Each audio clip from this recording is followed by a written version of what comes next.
Let me tell you the main reason why most people struggle with the no contact period, right? That period where you've gone through that painful breakup or what have you, and you're trying to distance yourself from your ex, but you're having a hard time getting them out of your system. So you're trying to go no contact so you can heal. Here's why most people drop the ball in this crucial period. Now, I'm usually talking about and giving the steps and the process to how you just go ahead and execute no contact or healing to get past your ex and all those things, right? But let me just simplify it down to the simplest space that if you can focus on this area, if you are struggling to maintain no contact, especially if your ex is reaching out to you, right?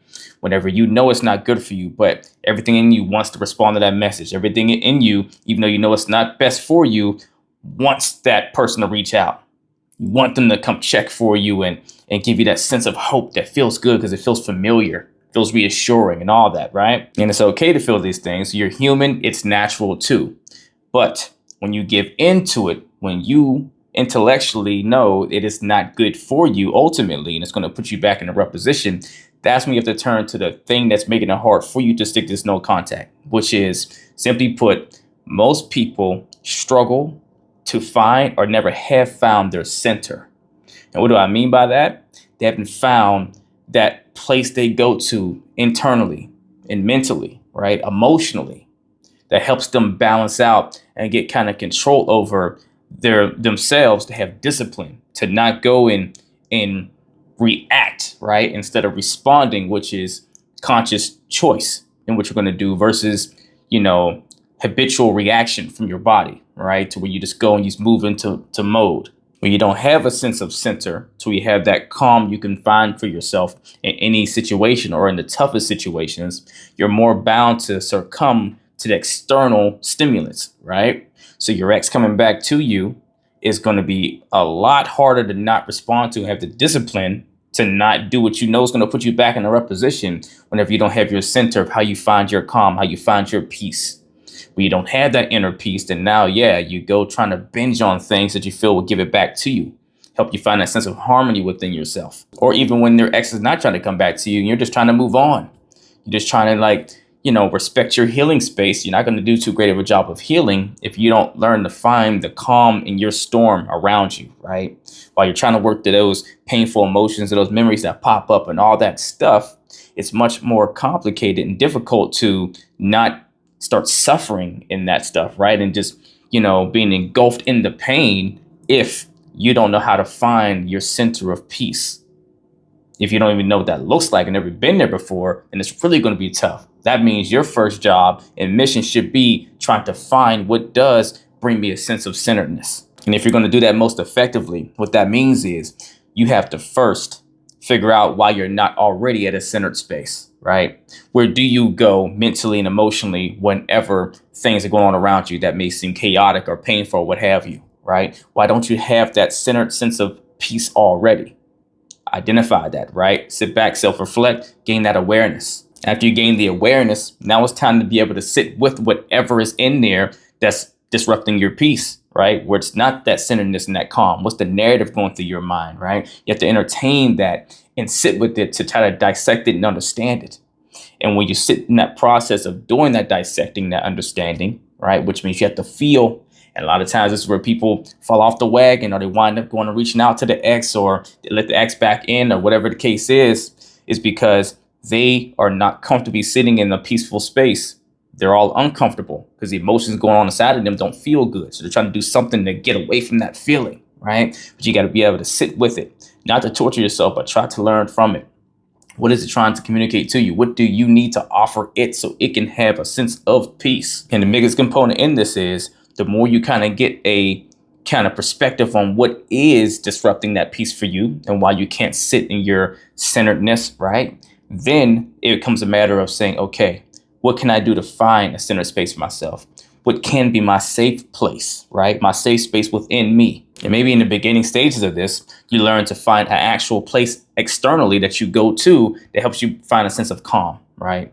A place that helps you bring a zen to yourself so you can sit and release some of that energy and not feel like you can't sit in your own skin without wanting to jump out of it or need to go back and get that person or what have you.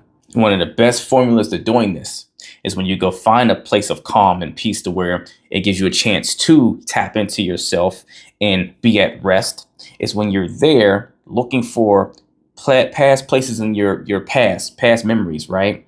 Maybe growing up or what have you, to where you felt the safest, or how you found your way through difficult times, right? What brought you a sense of certainty and reassurance and calm, right? Go there mentally, right? And when you go there mentally, then you start building on that, right? You start building on reassuring yourself as to why this is a safe space for you. You tack in and start adding in gratitude, right? All the things you're appreciative of, all the things that are great for you. And there's something in there. There's something in your life if you're willing to look for it, right? You can always say, oh, there's nothing to be grateful for, right? Or you're not grateful to be alive at all, right? It's things like that. So what's right and wrong is always equally available to you.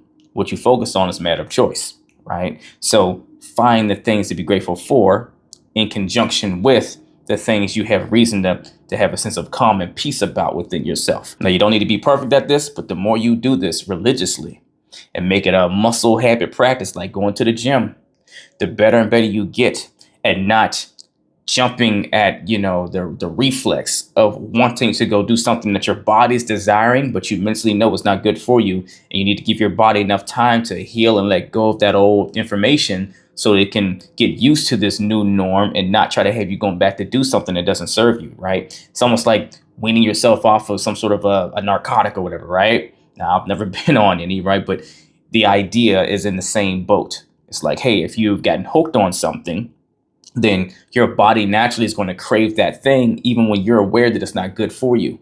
So the best thing you can do is find a way to nurture yourself through that process to wean yourself off.